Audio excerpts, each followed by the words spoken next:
আসসালামু আলাইকুম এভরিওয়ান, কেমন আছেন? আশা করি যে যেখানে আছেন আল্লাহর রহমতে ভালো আছেন।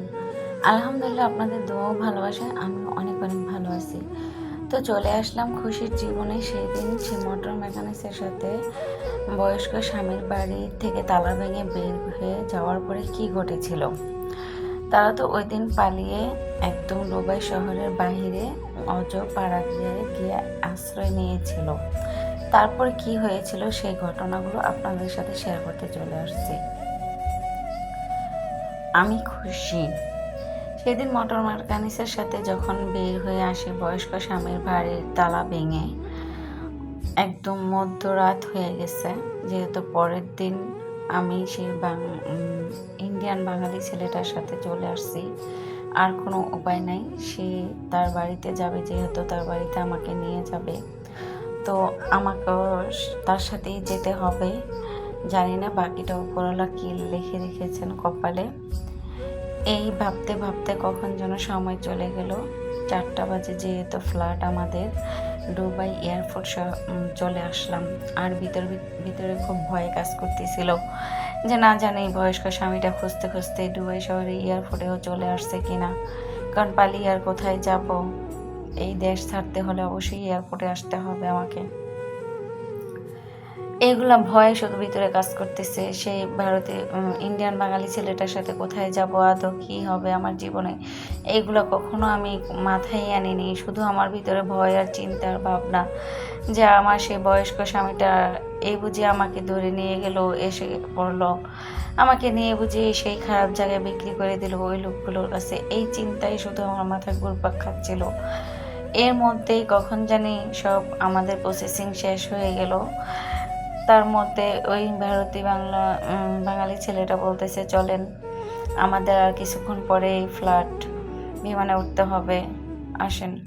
এর মধ্যে আমরা ওয়েটিং রুমে ওয়েট করতেছিলাম। যাই হোক, বিমানে এক পর্যায়ে উঠে গেলাম। বিমানে ওঠার পরে সে আমাকে এমন কিছু কথা বলল যা আমি কখনো ওগুলো শুনতে প্রস্তুত ছিলাম না। সে আমাকে বলতেছে, দেখেন খুশি, আমি আপনাকে বলেছি যে আমার মা হচ্ছে ইন্ডিয়ান বাঙালি আর আমার বাবা হচ্ছে বাংলাদেশি। তারা দুজনকে পছন্দ করে বিয়ে করেছিল, কিন্তু এমন একটা পর্যায়ে এসে দুজনের মাঝখানে ডিসকাসিং হয় যে তাদের ডিভোর্স পর্যায়ে চলে যায়। সেটা আমি মেনে না নেওয়ার কারণে আমি এক পর্যায়ে সহ্য না করতে পেরে আমি দুবাই শহরে চলে আসি। কয়েক বছর হলো মাত্র আমি দুবাই শহরে মোটর মেকানিক্সের কাজ করতেছি। তার মধ্যে আমার মাটাও দুর্ভাগ্যবশত মারা গেছে। আমি এতটাই রাগি আর জিদি যে মা মারা গেছে, সেই খবরটা পেয়েও আমি যাইনি। যাই হোক, শুনেছি মা মারা যাওয়ার সময় নানাকে বলে গেছে তার যত সম্পত্তি সব কিছু যেন আমার নামে নানা লিখে দেয়। আর যেহেতু নানার একমাত্র মেয়ে ছিল আমার মা, আর আমার নানার শর্ত ছিল যদি আমি বিয়ে না করি তাহলে আমার নানা আমার নামে কোনো সম্পত্তি উইল করে দিবে না। এখন আপনাকে শুধু একটা কাজই করতে হবে, ওইখানে আমার স্ত্রীর সেজে থাকতে হবে। ওই বাড়িতে ঢুকলে অবশ্যই বলতে হবে যে সবাইকে পরিচয় দিতে হবে আপনি আমার ওয়াইফ। তখন আমি এই কথাগুলো শুনে মনে মনে ভাবতেছি, বিধিলিপির কি বিধান, যাকে আমি বিয়ে করেছি আজও পর্যন্ত তার কাছে আমি স্ত্রীর মর্যাদা পেলাম না। শেষ পর্যন্ত সে কিনা দুবাই শহরে আমাকে নিয়ে আসলো বেঁচে দেওয়ার জন্য। আর যে আমাকে বিয়ে করে নেয় সে তার বাড়িতে নিয়ে গিয়ে আমাকে স্ত্রীর মর্যাদা দিবে। এটা ভাবতে ভাবতে এক পর্যায়ে কেমন জানি ভিতর থেকে একটু হাসি পেল। কি জীবন আমার, তাই না? যাই হোক, চলে আসলাম ইন্ডিয়ান এয়ারপোর্টে। এসে নামলাম, নামার সাথে সাথে একটা গাড়ি ভাড়া করে সে তার বাড়িতে আসলো। পরের দিন তার নানা চলে আসলো আত্মীয় স্বজনদেরকে নিয়ে নাচবো দেখবে বলে। সে আমাকে বলতেছিল তুমি একটু রেডি হয়ে নাও খুশি, যেহেতু আমার নানা জানে, সবাই জানে তো আমার বউ আছে, আমার বউকে দেখতে আসবে। আমি ওই কথা মতো রেডি হয়ে নিলাম। তার মধ্যে সবাই চলে আসলো, খাওয়া দাওয়া করলো, আমাকে খুব আদর যত্ন করলো।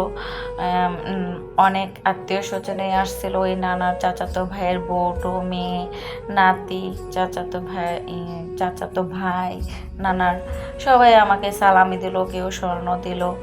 এভাবে তারা দেখে চলে গেল। আর তার নাতিকে বলে গেল, নাতি চলে গেলাম, তুমি তোমার সব কাগজপত্র ঠিকঠাক করে রেখো, আবার এসে আমি সব সম্পত্তি তোমার নামে করে দিব। এই বলে নানা চলে গেল। হঠাৎ করে সে কেমন জানি একটু অসুস্থ হয়ে পড়ল। আমি আর কি করব, তাড়াহুড়ো করে তাকে পাশে একটা কোথাও ডাক্তারের কাছে নিয়ে গেলাম। সেখানে কোনো কাজ হলো না, বলল যে বড় কোনো হসপিটালে নিয়ে যেতে। সেখানে নিয়ে গেলাম।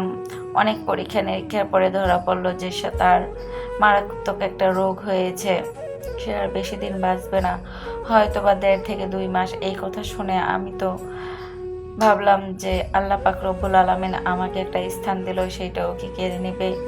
এই মানুষটা মারা গেলে আমার আশ্রয় আবার কোথায় হবে? না জানি আবার কোন মানুষের কাছে যাব, বিক্রির পণ্য হব। এগুলো ভাবতে ভাবতে তাকে নিয়ে বাড়িতে আসলাম। ডাক্তার বলল যে এই কদিন বেঁচে থাকবে, তাকে যেন একটু সেবা যত্ন করি। আর এদিকে তার নানা আসবে বলে কয়েকদিনের মধ্যেই। ওই মুহূর্তে সে আমাকে বলতেছে, খুশি, আমি তোমাকে কিছু কথা বলবো। আমি বুঝতে পারলাম সে কি বলবে। বলল যে, তারপরও ভাবলাম যে শুনি তার মুখ থেকে, আমার ধারণা তো ভুলও হতে পারে।